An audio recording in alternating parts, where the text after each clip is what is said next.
This morning I would like to use as a subject from which to preach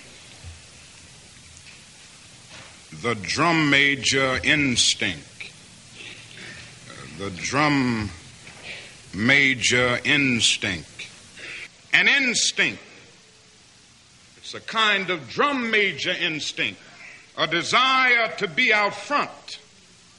A desire to lead the parade. A desire to be first. And it is something that runs the whole gamut of life. And so before we condemn them, let us see that we all have the drum major instinct. We all want to be important, to surpass others, to achieve distinction, to lead the parade. Drum major instinct. Drum major instinct. Drum major instinct. And all through childhood, the drum major impulse or instinct is a major obsession. Children ask life to grant them first place. They are a little bundle of ego. They have innately the drum major instinct. Now, in adult life, we still have it, and we really never get by it. We like to do something good, and we like to be praised for it. Now, if you don't believe that, you just go on living life, and you will discover very soon that you like to be praised. Everybody likes it, as a matter of fact. And somehow this warm glow we feel when we are praised or when our name is in print is something of the vitamin A to our ego. Nobody is unhappy when they are praised, even if they know they don't deserve it, and even if they don't believe it. The only unhappy people about praise is when that praise is going too much towards somebody else. But everybody likes to be praised because of this real drum major instinct.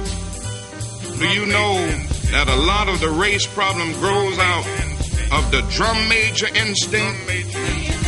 A need that some people have to feel superior. A need that some people have to feel that they are first and to feel that their white skin ordained them to be first. They have said over and over again, in ways that we see with our own eyes. In fact, not too long ago, a man down in Mississippi said that God was a charter member of the White Citizens Council. And so, God being the charter member means that everybody who's in that has a kind of divinity, a kind of superiority. Think of what has happened in history.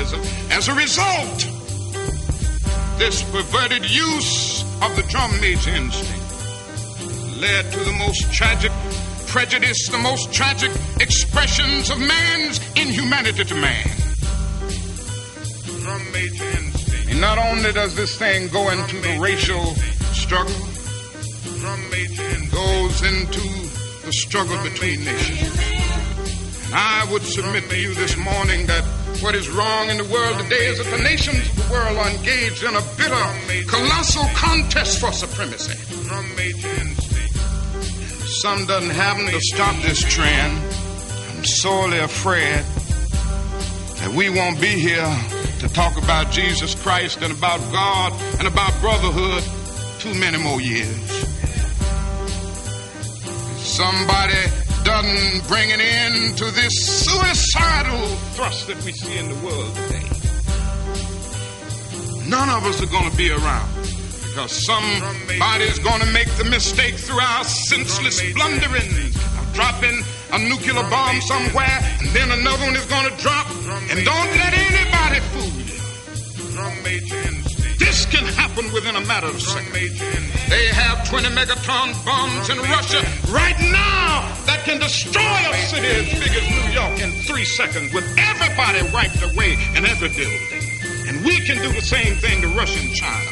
But this is where we are drifted, and we are drifting there because nations are caught up with the drum major instinct. I must be first. I must be supreme. Our nation must rule the world. And I am sad to say that the nation in which we live is the supreme culprit. And I'm going to continue to say it to America. Because I love this country too much to see the drift that it has taken. God didn't call America to do what she's doing in the world now. God didn't call America to engage in a senseless, unjust war as the war in Vietnam. And we are criminals in that war. We have committed more war crimes almost than any nation in the world. And I'm going to continue to say it. And we won't stop it because of our pride and our arrogance as a nation. But God has a way of even putting nations in that place. God that I worship has a way of saying, don't play with me. Has a way of saying, the God of the Old Testament used to say, Hebrews, don't play with me. Don't play with me, Babylon. Be still and know that I'm God. You don't stop your reckless course. I'll rise up and break the backbone of your power. That can happen to America. And every now and then I think about my own death, and I think about my own funeral, and I don't think of it in a morbid sense. Every now and then I ask myself, what is it? I was going to say it, and I leave the word to you this morning. If any of you are around when I have to meet my day, I don't want it long. And if you get somebody to deliver the eulogy, tell them not to talk too long. Every now and then I wonder what I want them to say. Tell them not to mention that I have a Nobel Peace Prize. That isn't important. Tell them not to mention that I have 300 or 400 other awards. That's not important. Tell them not to mention where I went to school. I'd like somebody to mention that day that Martin Luther King Jr. tried to give his life serving others. I'd like for somebody to say that day that Martin Luther King Jr. tried to love somebody. I want you to say that day that I tried to be right on the war question.